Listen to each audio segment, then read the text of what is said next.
स्वागत है आप सभी का आपके अपने YouTube channel Vinod Hindi point में। आज के इस वीडियो में पढ़ने वाले हैं हिंदी साहित्य के इतिहास से संबंधित महत्वपूर्ण तथ्य। हिंदी साहित्य के इतिहास से संबंधित ये हमारा दूसरा वीडियो है। इससे पहले एक वीडियो चैनल पर अपलोड है। अगर अभी तक उस वीडियो को आप नहीं देखे हैं तो चैनल पर जाकर के वीडियो को देख सकते हैं। तो चलिए शुरू करते हैं आज का ये वीडियो। हिंदी साहित्य के इतिहास से संबंधित 2 से 3 प्रश्न सभी परीक्षाओं में पूछे जाते हैं। आदिकालीन साहित्य में गद्य का प्राचीनतम ग्रंथ उद्योतम सूर्यकृत कुवलय माला को माना जाता है। आदिकालीन साहित्य में गद्य का प्राचीनतम ग्रंथ किसे माना जाता है? कुवलय माला को।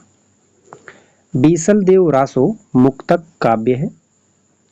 बीसल देव रासो क्या है? मुक्तक काव्य है। यह नरपति नाल्य की रचना है और बीसल देव रासो की नायिका का नाम है राजमती।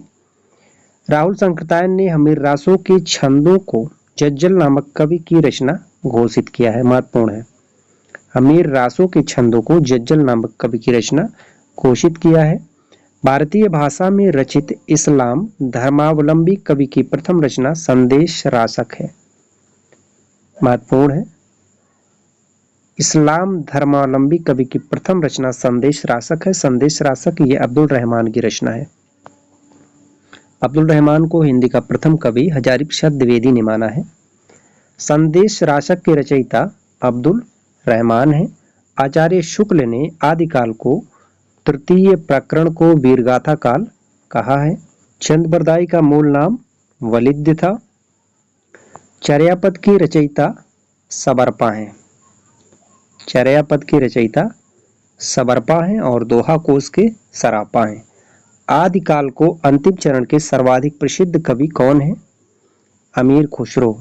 आदिकाल के अंतिम चरण के सर्वाधिक प्रसिद्ध कवि का नाम है अमीर खुसरो और इनका दूसरा नाम है अबुल हसन। इन्हें हिंदुस्तान की तोती भी कहा जाता है। तोतिए हिंद के नाम से अमीर खुसरो को जाना जाता है। यह देखिए 60 नंबर पे कहा गया है अमीर खुसरो को हिंद का तोता कहा गया है। बसंत विलास में बसंत और स्त्रियों पर उसके विलासपूर्ण प्रभाव का मनोहारी चित्रण हुआ है। बसंत विलास एक फागु काव्य है और बसंत विलास के रचनाकार ये अज्ञात हैं। रोड़ा कवि राउल बेल में नखशिख वर्णन के श्रृंगार परंपरा का आरंभ माना गया है। महत्वपूर्ण है। राउल बेल यह रोड़ा कवि की रचना है और इससे जो है नखशिख वर्णन के श्रृंगार परंपरा का आरंभ माना जाता है। गद्य पद्य मिश्रित चंपू काव्य की प्राचीनतम कृति रोड़ा कवि का राउल बेल है। चंपू काव्य किसे कहते हैं? तो गद्य पद्य मिश्रित काव्य को चंपू काव्य कहते हैं और इसकी जो प्राचीनतम कृति है वह राउल बेल है, रोड़ा कवि की। राउल बेल में हिंदी के 7 बोलियों के शब्द मिलते हैं जिनमें राजस्थानी प्रधान है। महत्वपूर्ण है। राउल बेल इसमें हिंदी के 7 बोलियों के शब्द मिलते हैं जिसमें राजस्थानी प्रधान है। विद्यापति की लोक प्रसिद्धि का सबसे प्रमुख आधार ग्रंथ पदावली है। पदावली के आधार पर इन्हें मैथिल कोकिल के नाम से जाना जाता है। विद्यापति की पदावली की भाषा क्या है? तो ये मैथिली है और पदावली के आधार पर विद्यापति को मैथिल कोकिल कहा जाता है। वैसे तो विद्यापति के कई नाम हैं, मैथिल कोकिल, कवि कुलकुंठाहार, अभिनव जयदेव। विद्यापति ने अपनी कीर्ति लता को कहाड़ी कहा है। विद्यापति ने अपनी रचना कीर्ति लता को कहाड़ी कहा है और कीर्ति लता में जौनपुर नगर का वर्णन भी है। पूछा जा सकता है विद्यापति के किस रचना में जौनपुर नगर का वर्णन है? कीर्ति लता में। विद्यापति मूलतः श्रृंगारी कवि हैं। हिंदी खड़ी बोली का प्रथम कवि अमीर खुसरो को माना गया है। हिंदी साहित्य में पहेलियों और मुकरियों को प्रचलित करने का श्रेय अमीर खुसरो को दिया जाता है। पहेलियों और मुकरियों को प्रचलित करने का श्रेय अमीर खुसरो को जाता है। ब्रज और अवधि को मिलाकर काव्य रचना करने का आरंभ अमीर खुसरो ने दिया। मेरुतंग को अभिमान मेरु कहा गया। महत्वपूर्ण है। हिंदी साहित्य का आलोचनात्मक इतिहास में अवधि का प्रथम कवि अमीर खुसरो को डॉक्टर राम कुमार वर्मा ने माना है। हिंदी साहित्य का आलोचनात्मक इतिहास, इसके लेखक हैं डॉक्टर राम कुमार वर्मा और इसमें इन्होंने अवधि का प्रथम कवि अमीर खुसरो को माना है वैसे राम कुमार वर्मा ने हिंदी का प्रथम कवि स्वयंभू को माना है, लेकिन अपने इस इतिहास ग्रंथ में अवधी का प्रथम कवि अमीर खुसरो को माना है। अमीर खुसरो ने अपनी पुस्तक नूह सिपहर में भारतीय बोलियों के संबंध में बहुत विस्तार से लिखा है, महत्वपूर्ण है। नूह सिपहर, इसका संबंध जो है भारतीय बोलियों से है और भारतीय बोलियों के संबंध में इन्होंने अपनी रचना नूह सिपहर में बहुत विस्तार से लिखा है। अपभ्रंश में दोहा काव्य का आरंभ जोइंदु कृत परमात्म प्रकाश तथा योगसार से माना जाता है। अपभ्रंश में दोहा काव्य का आरंभ जोइंदु कृत परमात्म प्रकाश और योगसार से माना जाता है। हजारी प्रसाद द्विवेदी ने ढोला मारूरा दोहा के दोहों को हेमचंद तथा बिहारी के दोहों के बीच की कड़ी माना है। ढोला मारूरा दोहा ये कुशल राव की रचना है, कुशल राव, और इनके दोहों को हेमचंद तथा बिहारी के दोहों के बीच की कड़ी मानने वाले हैं हजारी प्रसाद द्विवेदी, महत्वपूर्ण है। अदैव्रज और मुनिदत्त ने सिद्धों की भाषा को संध्या या सध्या भाषा कहा है, संध्या या सध्या भाषा कहा है अदैव्रज और मुनिदत्त ने सिद्धों की भाषा को। 84 सिद्धों में लोईपा का स्थान सर्वोच्च माना जाता है। सभी प्रश्न महत्वपूर्ण है।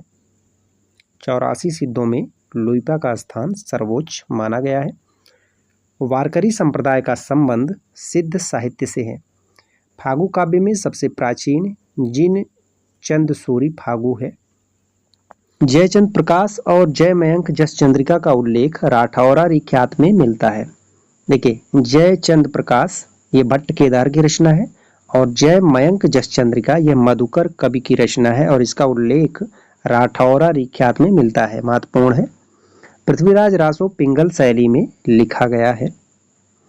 डॉक्टर हजारी प्रसाद द्विवेदी ने पृथ्वीराज रासो को अर्ध प्रमाणिक माना है। पृथ्वीराज रासो को प्रमाणिक, अर्ध प्रमाणिक और अप्रमाणिक जितने भी विद्वान माने हैं, इसका एक ट्रिकी वीडियो चैनल पर अपलोड है। अगर उस वीडियो को अभी तक आप नहीं देखे हैं तो जाकर के वीडियो को देख सकते हैं। आसान भाषा में समझाया गया है पृथ्वीराज रासो को किसने अप्रमाणिक, अर्ध प्रमाणिक और प्रमाणिक माना है।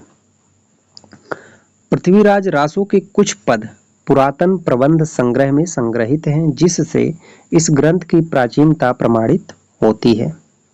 कुमार रासो की भाषा राजस्थानी है। कुमार रासो के रचनाकार हैं दलपत विजय। पृथ्वीराज रासो के उत्तरार्ध भाग के रचयिता चंद्रबरदाई के पुत्र जलहड़ हैं।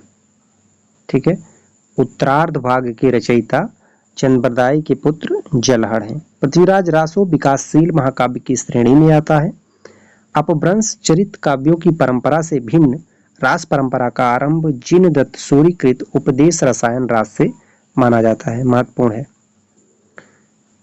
अपभ्रंश चरित काव्यों की परंपरा से भिन्न रास परंपरा का आरंभ जिनदत्त सूरीकृत उपदेश रसायन रास से माना जाता है। वर्ण रत्नाकर में ज्योतिश्वर ठाकुर द्वारा रचित है।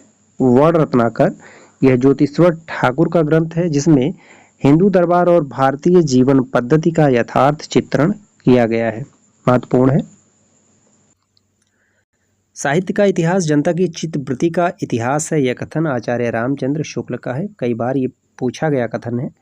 हिंदी साहित्य उद्भव और विकास किसका इतिहास ग्रंथ है, तो ये हजारी प्रसाद द्विवेदी का है।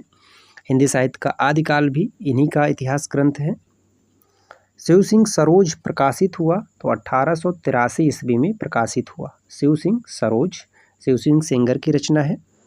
इतिहास ग्रंथों में से किसे सही अर्थों में हिंदी साहित्य का पहला इतिहास ग्रंथ कहा जाता है, तो ये the modern vernacular literature of Hindustan George Grayson का इतिहास ग्रंथ है। इसे जो है सच्चे अर्थों में हिंदी साहित्य का पहला इतिहास ग्रंथ कहा जाता है। कई बार ये प्रश्न पूछा गया है। डॉक्टर राम कुमार वर्मा ने अपने साहित्य इतिहास की समय सीमा जो रखी है 693 से 1693 ईस्वी। हिंदी साहित्य का आलोचनात्मक इतिहास डॉक्टर राम कुमार वर्मा के इतिहास ग्रंथ का नाम है। शुक्ल जी ने आधुनिक काल का नाम क्या रखा है, तो गद्य काल रखा है। आदिकाल को किसने प्रारंभिक काल की संज्ञा दी, तो मिस्र बंधुओं ने आदिकाल को प्रारंभिक काल कहा। मिस्र बंधुओं में कौन कौन शामिल है, गणेश बिहारी, श्याम बिहारी और सुखदेव बिहारी। हिंदी का पहला ग्रंथ श्रावकाचार देवसेन 933 ईस्वी, महत्वपूर्ण है। देवसेन कृत श्रावकाचार हिंदी का पहला ग्रंथ है। आलेखंड किस रचना का लोकप्रिय नाम है?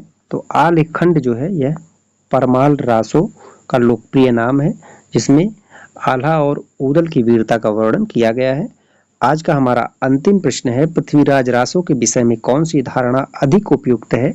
तो सबसे अधिक उपयुक्त जो धारणा है वह अर्ध प्रमाणिकता को लेकर के है। ठीक है, पृथ्वीराज रासो के विषय में सबसे अधिक उपयुक्त धारणा जो है वह अर्ध प्रमाणिकता को लेकर के है।